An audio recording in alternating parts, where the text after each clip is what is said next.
Bonjour mes amis, imaginons qu'en 2022, vous votez pour un candidat qui n'a rien à voir avec Macron. Vous allez trouver le plus opposé à Macron et vous votez pour Macron. Candidat est élu, il arrive à la télévision le premier jour, devant la pyramide peut-être du Louvre ou ailleurs. Chères Françaises, chers Français, j'ai présenté une candidature de rupture. Vous avez souscrit à cette candidature en votant massivement pour notre projet. Nous allons aujourd'hui commencer sous de nouvelles bases. Mais par contre, il y a des valeurs importantes auxquelles nous ne pouvons pas renoncer. La première valeur est celle de l'accueil de l'autre, l'ouverture, qui a toujours su caractériser la République française aux moments les plus difficiles de l'histoire. L'autre chose sur laquelle on ne peut pas renoncer, et en particulier en ce moment, c'est le pass sanitaire. Cet outil technologique issu du génie français qui a sauvé la vie de tant de nos concitoyens. Vous voyez, je vais partir comme ça pendant des heures. En fait, c'est dingue parce que très souvent, et ça nous est arrivé ici au Royaume-Uni, on peut voter pour des personnes et on a l'impression que cette fois-ci, on s'en sort, on a l'impression qu'on est dans une rupture, qu'on est dans un changement. Et en fait, la personne qui arrive va continuer exactement le projet du prédécesseur. Donc, c'est pour ça que j'aimerais vous inviter à faire très attention à toute personne, tout candidat ou candidate qui n'est pas clairement avec nous et contre nous. Aujourd'hui, il faut être comme ça.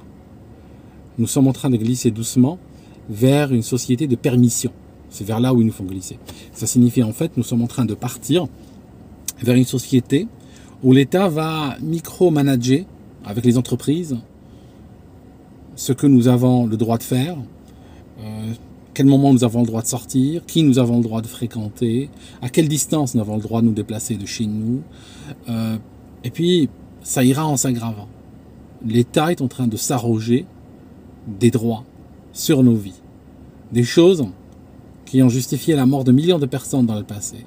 Des millions de gens ont dû mourir à travers les générations pour pouvoir nous donner les libertés que nous avons perdues en 18 mois. Donc vous devez faire extrêmement gaffe. Parce qu'une fois qu'on est dans une société de permission, où la police ne s'occupera plus de crimes, mais elle s'occupera à vérifier si chaque citoyen qui est dehors en train de faire n'importe quoi, l'acte le plus anodin, comme celui de boire un café sur une terrasse, sera une affaire de police. Et la police viendra et vérifiera sur dossier si ce citoyen a le droit ou a la permission. Ce n'est plus le droit en fait, parce qu'on n'est plus dans une logique de droit. On est dans une logique de permission. S'il a la permission de boire ce café sur cette terrasse en ce moment. Et sinon, il sera mis à l'amende, sinon on lui demandera de déguerpir. L'Écosse, par exemple, ici, au Royaume-Uni, l'Écosse veut rendre les lois d'urgence qu'ils ont mis en place pour sauver des vies, ils veulent les rendre permanentes. Ils veulent avoir ces droits sur la vie des gens pour l'éternité. Si vous regardez l'histoire de l'Égypte, regardez l'état d'urgence de Moubarak, il avait implémenté un état d'urgence et littéralement 20 ans plus tard, 25 ans plus tard, l'état d'urgence était toujours là. Parce que les hommes de pouvoir, qu'est-ce qu'ils ont tendance à faire? Ils ont tendance à développer des addictions pour les lois d'urgence. Parce que ça leur permet de se soustraire complètement à l'ordre institutionnel et puis faire ce qu'ils veulent. En ce moment, pour moi, je vais vous dire un truc. En ce moment, pour moi, je pense que les hommes politiques, comme par exemple Macron, ou les gens qui suivent ses ordres, comme la police ou les gendarmes ou autres, sont en train d'agir à titre individuel, à titre personnel. Pour moi, ce n'est plus le président de la République qui fait, non, c'est plutôt Emmanuel Macron, né le à domicilié au, a fait ou a dit.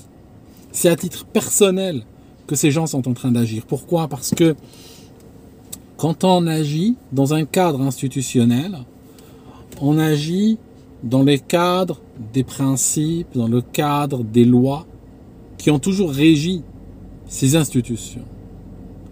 Quand quelqu'un s'en écarte, il le fait à titre personnel.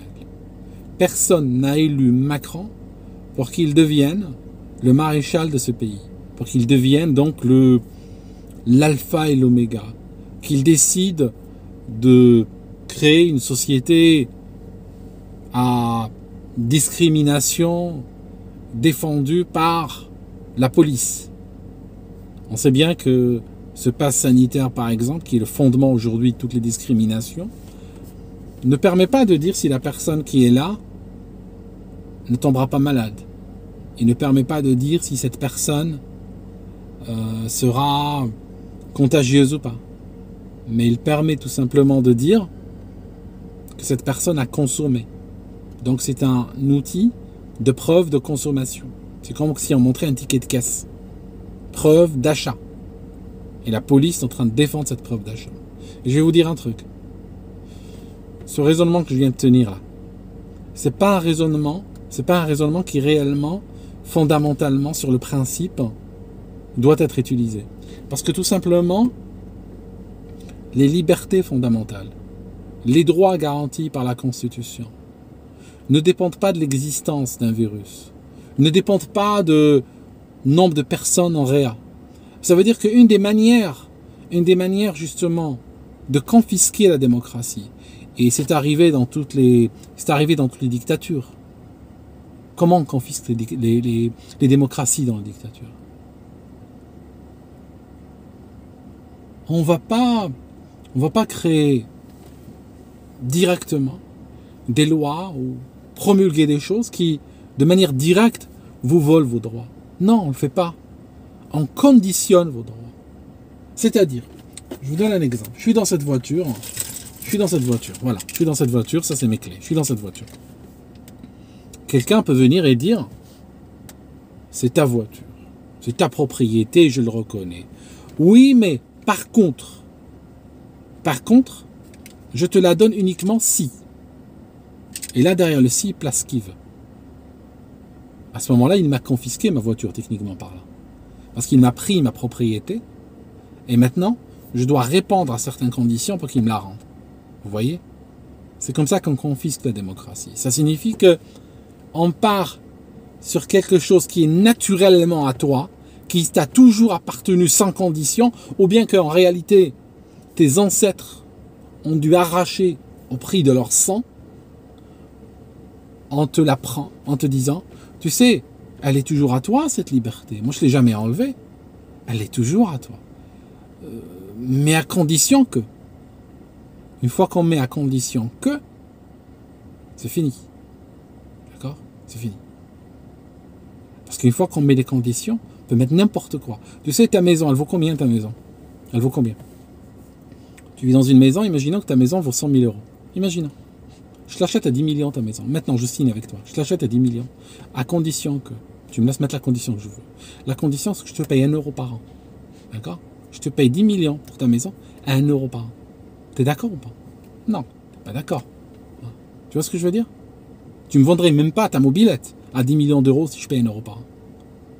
Vous voyez? Les conditions qu'on place sont des fois des conditions tellement fortes que, en soi, elles vont correspondre à une confiscation. C'est juste une manière pour éviter de dire le mot. C'est éviter pour dire le mot. C'est pour éviter de dire que je t'arnaque, que je te prends ta maison gratuitement. Je te dis, je t'achète ta maison pour 10 millions. À condition que, bien sûr, je te donne 1 euro par an. D'accord? Une autre manière de résumer ça, c'est que je te prends ta maison. D'accord? Imaginez que je la prenne de force et je te dise, mais non, je t'ai donné 10 millions pour ta maison. D'accord? Je t'ai donné 10 millions. Oui, regarde, je te donne 10 millions pour ta maison. Pourquoi tu te plains? Okay? Alors qu'en réalité, la condition que je vais placer par-dessus, elle est bien plus forte que les 10 millions. Et que on pratique ce que je suis en train de faire, je suis en train de te spolier. D'accord? Donc faites très gaffe. Les dictatures font cela. elles enlèvent vos libertés. En mettant, pas directement, mais en disant, ta liberté elle est là, moi je ne la prends pas, mais juste, je la conditionne maintenant à. Et cette condition elle est tellement forte, tellement contraignante que la liberté a disparu, elle n'existe plus. D'accord? Voilà mes amis, c'est juste une vidéo rapide pour vous dire, faire très gaffe à ce qui est en train de se passer et ne pas vous laisser entraîner par les uns et les autres. Clairement, sur les hommes et les femmes politiques, soyez intraitables. Celui qui n'est pas avec nous, il est contre nous. À bientôt mes amis.